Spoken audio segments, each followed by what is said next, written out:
Hello, I'm Jake Boudreau, civic journalist at Tillil Community Television. This week, on The Record, we'll be looking at some federal and provincial government announcements. We will be speaking with Breton-Canso MP Mike Kelloway about recent funding for small craft harbours. We will be looking at the cases of 2 missing men from the area, and we will also be looking at health records that were inappropriately accessed from St. Martha's Regional Hospital.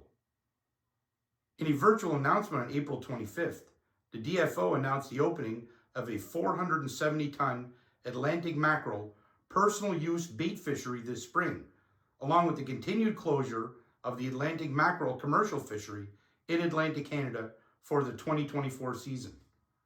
The Atlantic mackerel 2024 bait fishery will be released in 2 parts, the DFO noted. Fish caught under a bait license are intended for personal use and are not permitted to be sold, traded, or bartered, the DFO said, noting that the Atlantic mackerel bait fishery will help license holders supply other fisheries with bait without jeopardizing the rebuilding of this stock. By releasing the quota in this way, harvesters from different regions will have equitable access to Atlantic mackerel as the stock migrates through the waters of Atlantic Canada and Quebec, the DFO noted. In a virtual announcement on April 29th, the federal government confirmed $463.3 million over 3 years, starting in 24-25, for the repair and maintenance of small craft harbours under budget 2024. Breton-Canso MP Mike Kelloway, who is parliamentary secretary to the Minister of Fisheries, joined the minister at the announcement, and he's with us today. Welcome. Hi, Jake. Good to see you. My first question, the announcement includes work at 42 harbours across the country, including some in Victoria, Inverness, and Guysborough counties. During the announcement, you mentioned that new priorities will be identified as well. Perhaps you can explain what that process entails and if it could involve projects in other parts of Nova Scotia. Well, absolutely. So, again, thanks for having me. Small craft harbors are so critical to coastal communities, coastal economies. And what we announced yesterday was actually 2 things. We announced 40 harbors that were going to be funded under our existing dollars within small craft harbors, which is good news. But also we wanted to highlight the $463 million that will be part of phase 2 of funding harbors to make them more resilient and to fight really against climate change, which we see all too often in our neck of the woods with record snow, rain, floods, fires, and hurricanes. The environmental crisis is here in Atlantic Canada, it is here in Cape Breton and northeastern Nova Scotia. We have so many small craft harbors, Jake, in our riding. We have 900 in total in Canada. Think of that economic generator that happens. And so what we're going to be doing as part of phase 2 is we get the budget passed, which is key. This is almost $500 million for small craft harbors, much of that focused in Atlantic Canada and parts of Quebec and parts of BC. Get that passed and immediately work with harbor authorities and the Department of DFO to ensure that we triage those harbors most in need. Mm-hmm. Now, looking at the projects announced, work entails dredging, redredging, land acquisition, breakwater, and wharf repairs and replacement, as well as cell containment. What is the scope of work that can be improved under this funding? Is it things that have to fall within that section of work? Primarily, I mean, when you look at, first, let's start with the repair and the retrofits and the replacements in some cases of significant pieces of the actual harbors themselves. That's one. Also dredging, and dredging often doesn't get the coverage that it deserves, because if you can't dredge the harbor, you can't get to the actual physical harbor infrastructure. So a lot of harbors throughout Cape Breton, northeastern Nova Scotia, and I dare say across Atlantic Canada and British Columbia, do require dredging. And again, this is a result of the climate crisis, with storms uprooting, the ocean bottom. It really causes a disturbance, which makes it much more difficult for vessels to come in and dock at a harbor, which means it impacts the economy of that particular vessel, those that work on that vessel, processors. So it really is an interconnected approach of looking at that infrastructure enhancements that are needed, replacements that are needed on the actual harbors themselves, while also looking at dredging in particular. And in some cases, Jake, we see some harbors that ask for breakwater and dredging. In some other cases, we have breakwater dredging and actual work on the dock itself. So it depends on the harbor. It depends on the particular area in question. But for example, we have challenges in harbors on the east side of the island and the west side of the island of Cape Breton. Some of them are similar and some of them are unique. So what we do is we work very closely with the department. And in particular, in my riding, I work very closely with all the harbor authorities in Cape Breton-Canso to really get a sense of what the issues are. And oftentimes I will drive to the location, meet with the harbor authority and the people that run the harbors, which, by the way, a lot of people don't know this. For the most part, it's a volunteer. Anybody that's working as a harbor authority or connected to a harbor authority is doing it free of charge, and that's about 5,000 people across the country. We bring in about $4.7 billion in landed value of things that come out of the ocean, fish, crustaceans, you name it. We have about 45,000 people connected to the fishery writ large. Everything comes down to this economic hub, which is the small craft harbor. Mm-hmm. Now, some of the funding announced will include repairs of damage from Hurricane Fiona. Yeah. How much repair is still required from this storm and other recent extreme weather events? Well, it's a great question, because even though Fiona was a year and a half ago now, I believe, its impacts are felt tremendously so in small craft harbors. And we've done a great job at working with small craft harbors and getting the necessary repairs that are needed. I think of the Victoria Fishing Co-op. Jake, I visited that area probably about a week or two after the Fiona hurricane, and that building was literally blown across the yard. The impact that storm had on building infrastructure, it's amazing that everyone was safe. So that money continues to be invested. We've done a great job at triaging that money. There still are some outstanding initiatives, but a lot of the projects have been done. But here's the issue, and it's for your viewers, and in particular in Cape Breton in northeastern Nova Scotia, but anyone watching across the country. These are not one-offs. The climate crisis is no longer something you see on CNN and say, wow, we're lucky where we live. Well, we are lucky where we live in Cape Breton and northeastern Nova Scotia, but we're now not immune to the crisis that is the environment. Waters are getting warmer. That's significant, not only to the species, but also to dissipating winds and that come from the Gulf. We're going to see more and more storms, and we need to prepare. We need to become more resilient. And at the heart of this announcement is a couple of things: safety, security, food security, ensuring economic vitality.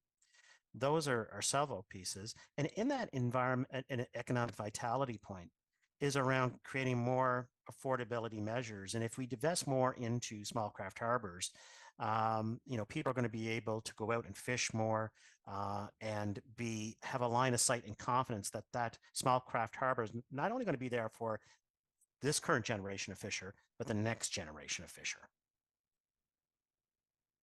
Now, you mentioned your government is counting on support from the Bloc Québécois and the Conservative caucus for these measures. Is this for the budget or these items in particular?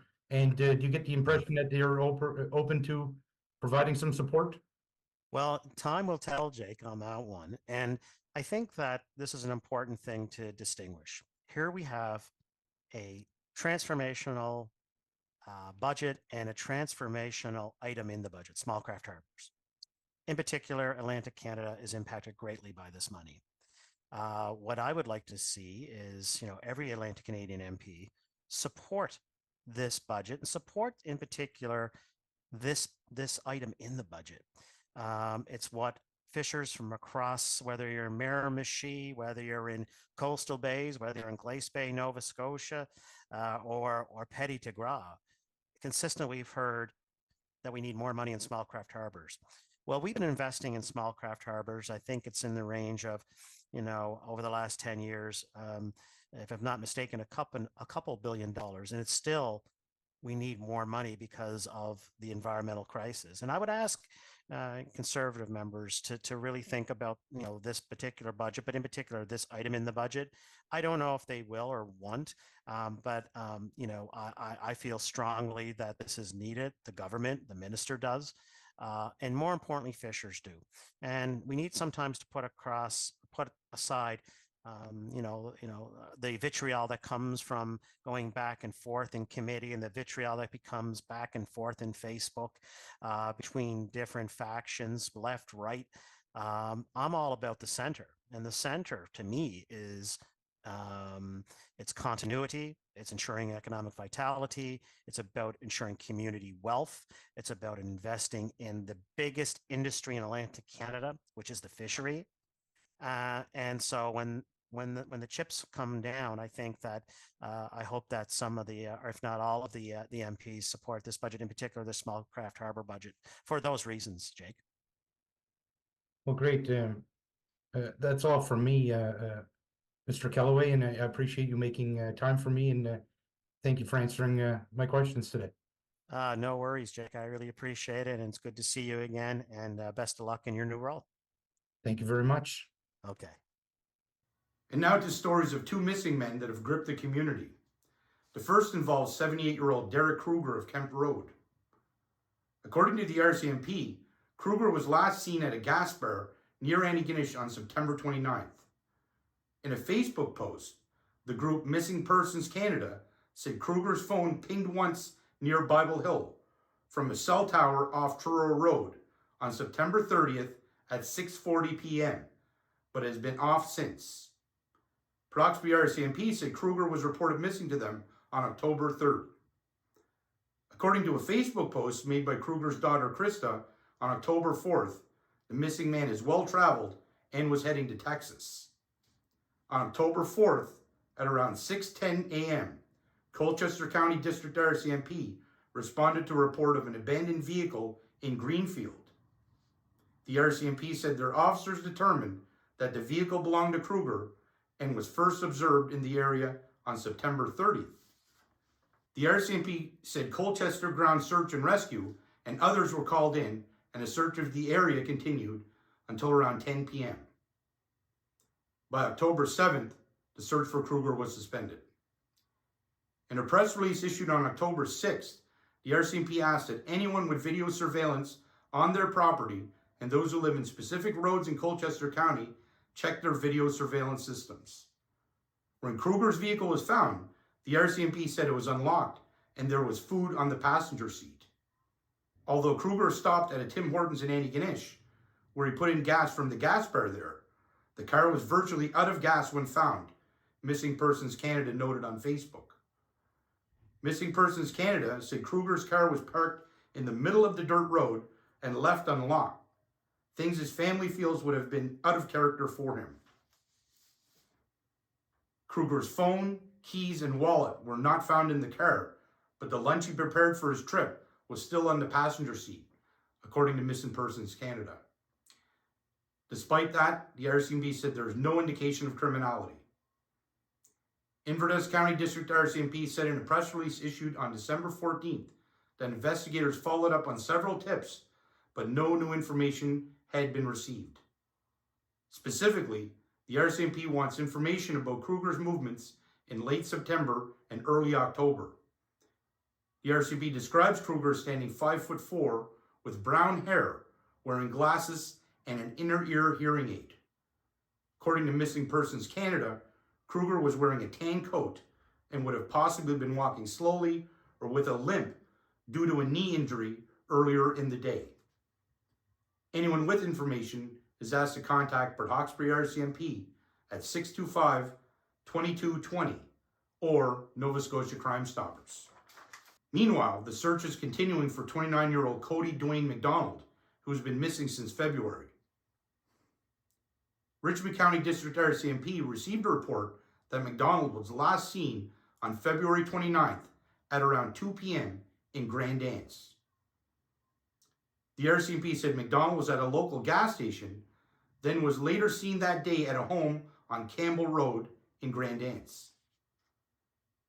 The RCMP confirmed that MacDonald was last seen wearing a gray hat and green fisherman boots. In the days after he was reported missing, the RCMP said he was wearing an orange survival suit, but they do not believe that is the case. Despite what was previously reported, the RCMP is now saying that MacDonald stands 5 feet 10 inches and weighs approximately 145 pounds. They said he has brown hair and blue eyes. On March 9th and 10th, the RCMP said a search of Grand Anse and the surrounding area was completed with the assistance of Strait Area Ground Search and Rescue, Sydney Ground Search and Rescue, RCMP Police Dog Services, and RCMP Air Services. The RCMP said they also conducted a drone search around Campbell Road. Residents in the Grand Anse area with door camera footage and information from February 29th between 11 a.m. and 2 p.m. are asked to contact Richmond County District RCMP at 535-2002. In the months since, family, friends, and concerned residents have continued to search for MacDonald around the Grand Anse area, as well as other areas like the Black River Road. Anyone with information on MacDonald's whereabouts can also contact Nova Scotia Crime Stoppers. Nova Scotia Health estimates almost 2,700 people had their health information inappropriately accessed by a former employee at St. Martha's Regional Hospital. NSH said that it's in the process of contacting those affected by letter, and the person responsible for the breaches has been terminated. NSH views this as a summary offense under the Personal Health Information Act, and the RCMP is investigating. The information accessed included registration, demographic, and clinical information, said NSH. Nova Scotia Health said it has notified the Office of the Information and Privacy Commissioner for Nova Scotia, and it will work with the office on any recommendations they may offer as a result of these breaches. The emergency departments at 4 hospitals in the region were the test sites of a new virtual care model. Provided by a team of health staff and virtual nurses and physicians, Nova Scotia Health said the virtual urgent care service was tested at Eastern Memorial Hospital in Canso, Guysborough Memorial Hospital, St. Mary's Memorial Hospital in Sherbrooke, and Strait Richmond Hospital in Evanston. Under the pilot project, NSH said patients with urgent but non-life-threatening health matters like coughs, colds, sprains, and urinary tract infections can be treated virtually. The aim of the service is to provide an additional care option for people to access and to reduce wait times for patients coming to the emergency departments with urgent but non-life-threatening conditions.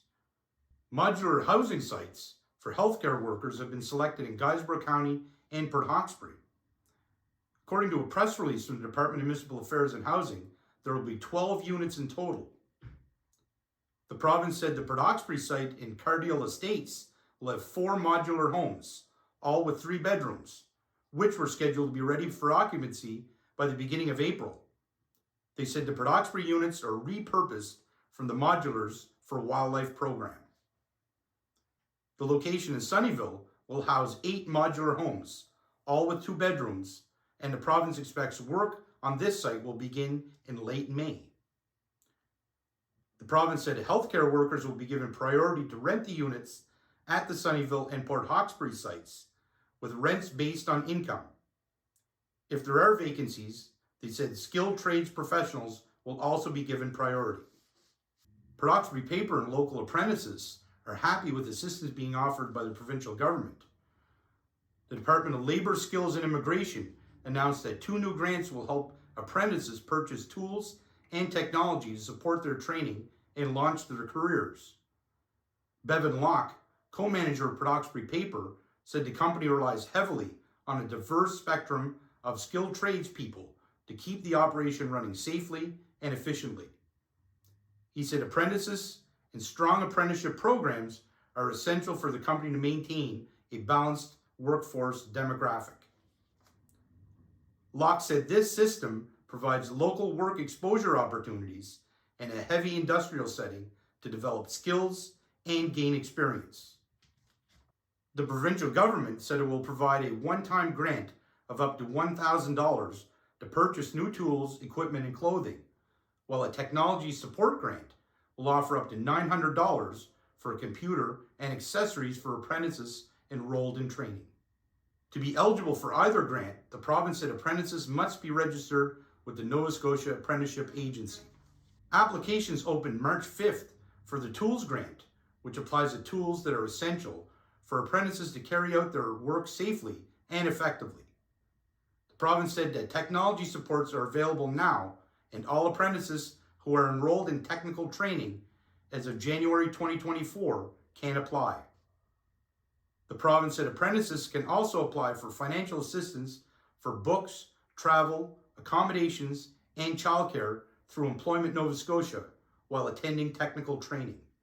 In most cases, the province said apprentices in a non-Red Seal trade can apply for a $750 award each time they complete a level of apprenticeship training and a $2,000 award upon completion of their program. They said similar grants are available for Red Seal trades through the federal government. A new bursary is aimed at supporting students taking NSCC construction programs. The provincial government recently announced a plan to support 320 students who will be starting training in NSCC construction programs in September. Students with financial needs can apply for the $5,000 Growing Nova Scotia's Skilled Trades Workforce Bursary to help pay for tuition and living costs while training in construction trades programs at NSCC campuses across Nova Scotia. Local volunteer fire departments and community organizations were approved for provincial funding to upgrade their facilities. Community groups receiving funding include $50,000 to the Louisdale Lions Club to insulate the basement, repair washrooms, replace exterior doors, increase storage, and replace chairs. Among the volunteer fire departments receiving funding is the Loch Lomond Volunteer Fire Department, which will get $37,605 to replace the roof of its hall. The provincial government said the community grants were part of a series of announcements taking place across Nova Scotia. Some local groups were approved for one-time provincial funding for projects to improve food security. Among those receiving funding are the Brador Lakes Day Camps Association, which will be receiving $25,000. The Pancake Breton Food Hub Cooperative Limited will receive $500,000. Bulladek First Nation will get $200,000. And Richmond River Roots Market Garden Society will get $22,110. Thank you for watching. Tune in again to see what we will be discussing on the record.